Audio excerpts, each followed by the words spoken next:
ce que je vais dire, les sources, c'est d'abord les enseignements de Seydina Limamou, écrits par professeur Ababakar Laïbas, que j'ai le premier livre que j'ai préfacé dans la communauté. Le deuxième livre, c'est le Sceau du Paraclet de Makalou Cissé. Le troisième livre que j'ai préfacé aussi, qui s'appelle Du Mahdi au Messie, de professeur Ibrahima Diop. Il y a aussi La Pierre de fête de Ibrahima Samb, je vais y revenir tout à l'heure. Et il y a aussi les articles de Wassodan de Selouba, mais l'ouvrage du professeur Hassan Silla, qui s'appelle La vie de Seydina Issa Laye. Mais il y a le dernier livre sur lequel je me suis beaucoup inspiré dans la conclusion, je vais vous lire un petit poème. C'est l'ouvrage du professeur de Alioune Badara Bey, président de l'Association des écrivains du Sénégal, qui a rendu un vibrant hommage à Chérif Ousseynou et qui s'appelle Chant pour Chérif. Et le dernier livre qui m'a beaucoup inspiré, c'est le livre de Ibrahima Abou Samb, qui est d'abord un étudiant en master à l'université Gaston Berger, qui a une plume extraordinaire. C'est quelqu'un qui a une dimension d'écriture très différente des autres. Et justement, c'est ce livre-là qui me permet d'introduire. J'introduis parce que de tout temps, on a toujours refusé la prophétie de Seydina Limamou et Seydina Issa, paix et salut sur eux.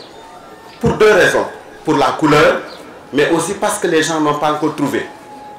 Et justement, ce livre-là, de Ibrahima Abou Samb, qui s'intitule Vers la lumière, obstacles et obstructions, permet de comprendre. C'est un livre qui est paru il y a une semaine. Et c'est un livre qui permet de voir pourquoi les gens refusent de croire à la mission de Seydina Limamou. En fait, il essaie de lever les obstacles et les obstructions. Deux mots fondamentalement métaphoriques.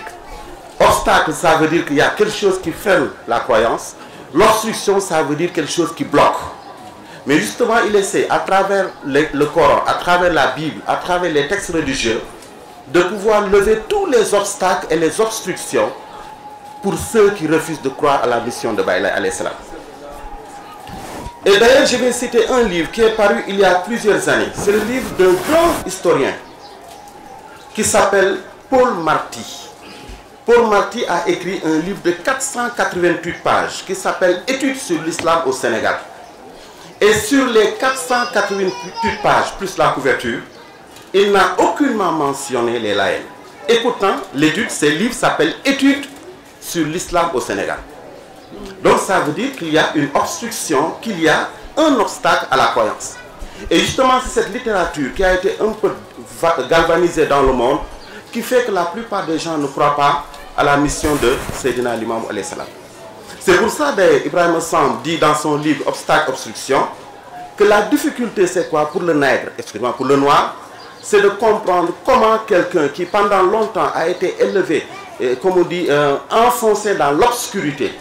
Et là je renvoie au livre de Frantz Fanon qui s'appelle Peau noire, masque blanc, que beaucoup de gens connaissent, ou bien Les damnés de la terre. Il dit en fait la colonisation ne pose pas de problème.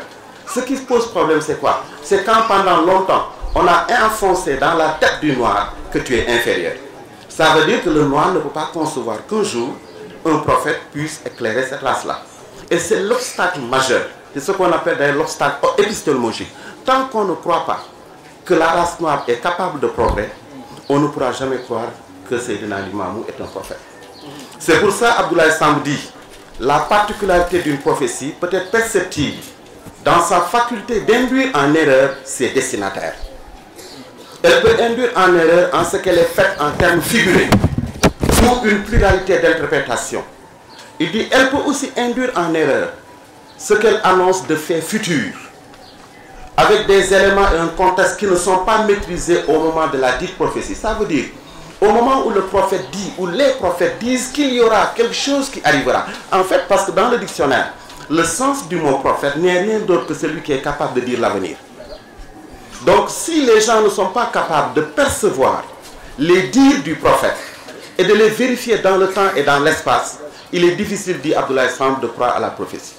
Il continue, il dit, si le but d'une prophétie est d'éclairer les gens sur un événement futur, elle procure souvent l'effet inverse. C'est-à-dire que si le prophète dit qu'il y aura tel événement qui se passe, les gens ont une interprétation diverse. Ça veut dire qu'il pense à l'inverse.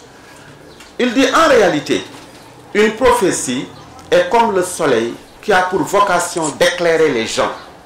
Mais lorsqu'on l'observe assez longtemps, de près, il dit, il nous aveugle. C'est ça la cohabitation que nous avons avec la lumière.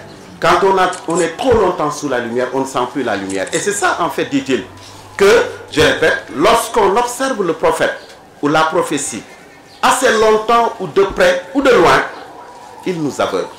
Et justement, c'est à ce niveau que nous avons des problèmes. Donc, il essaie d'analyser ce qui fait un obstacle à la religion. Cela veut dire quoi? Que pendant longtemps, la prophétie de Seydina Limamou et Seydina Issa, paix et salut sur eux, a été méconnue et même combattue. Comme je l'ai souligné d'ailleurs dans un article que j'ai publié dans Wassodan, le Mahdi n'est pas un mythe, comme certains esprits étroits avaient l'habitude de le dire, mais une réalité. La question est de savoir ce qui justifie l'avènement du Mahdi et le retour de Jésus, car le débat est plus qu'actuel. En effet, tout croyant doit être conscient que la problématique du Paraclet est le sujet de l'heure. C'est le sujet de l'heure. Pourquoi? Je vais y revenir tout à l'heure. Et le combat pour sa reconnaissance, et c'est le combat que mène Dame, le combat pour la reconnaissance de la prophétie de Bayla et de Seydina Issa est idéologique. Ce combat-là, il est scientifiquement idéologique. La preuve est que certains, jusqu'à présent, attendent la venue du Mahdi. Tout à l'heure, il a dit. Ils attendent. Et c'est la raison pour laquelle, d'ailleurs, le monde est secoué par de multiples contradictions. Ailleurs, en Syrie, on est en train de s'entre-déchirer. Pourquoi? Parce qu'on pense que le Mahdi va apparaître là-bas. Ils se prennent pour des Mahdis. On prétend on prétend régenter le monde. Parce que comme ils disent, le Mahdi vient pour régenter le monde. Donc eux, ils veulent régenter le monde. Et en fait, par la violence, ils le font. Et non par le débat idéologique. Ensuite, c'est parce que de manière erronée, c'est ce qu'on appelle la djihad. On pense que la fin du monde, c'est eux. C'est eux le Mahdi. Ils sont là pour régler le monde. Créer un État islamique. C'est ça en réalité. Ils se trompent. Et comme le souligne d'ailleurs Makalou dans son livre Le Sceau du Paraclet, avec une démarche, une remarquable émergence de la dernière des religions abrahamiques sur la scène mondiale, des ruines de l'effondrement du communisme, naguère principale alternative au capitalisme, aujourd'hui triomphant, l'islam politique et occident judéo-chrétien se trouvent, comme à l'époque des croisades, puisque dans un conflictuel face-à-face sans détour.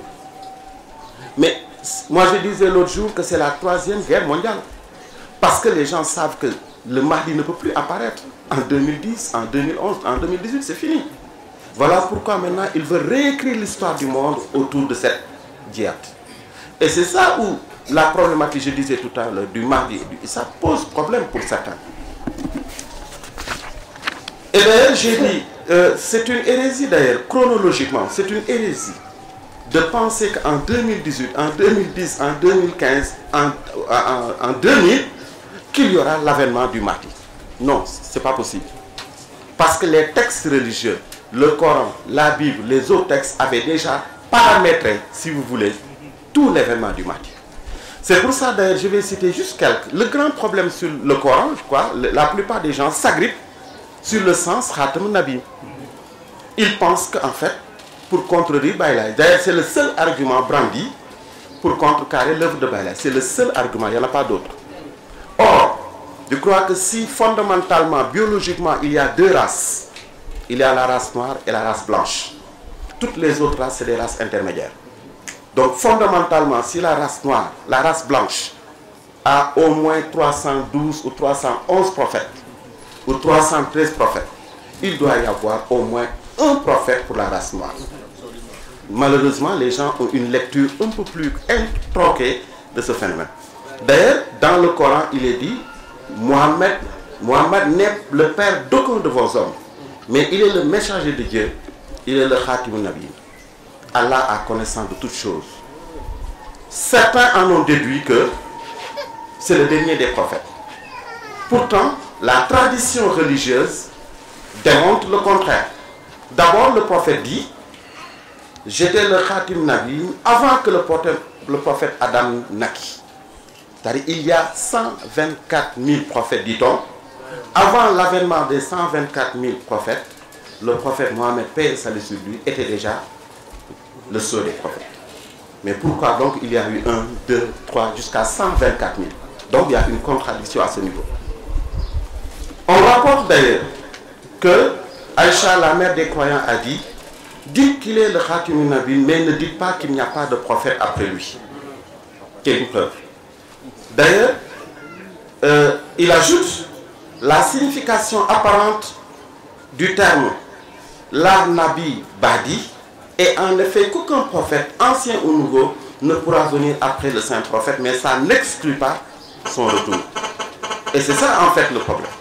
Donc mon propos pour la première partie, c'est de rappeler juste quelques ouvrages religieux ou quelques sources dans lesquelles Jésus est annoncé et comme par exemple quand il dit dans la Bible: ô enfants d'Israël, je suis vraiment le messager d'Allah, c'est-à-dire l'envoyé à vous, confirmateur de ce qui est dans la Torah antérieur à moi. Vous savez l'antériorité de la prophétie. Et il dit annonciateur d'un messager à venir après moi, dont le nom sera Ahmad.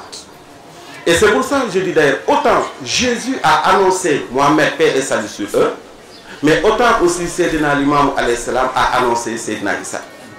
Et d'ailleurs, c'est pour ça qu'il dit, en le 10 septembre 1887, les notables de la tribu Lébou se sont réunis pour réconcilier Sayyidina l'imam avec les colons. Il leur a dit: s'il restait un seul jour avant la fin du monde, Dieu étirera ce jour jusqu'à ce que cet enfant-là, Sayyidina Isa, termine ma mission prophétique.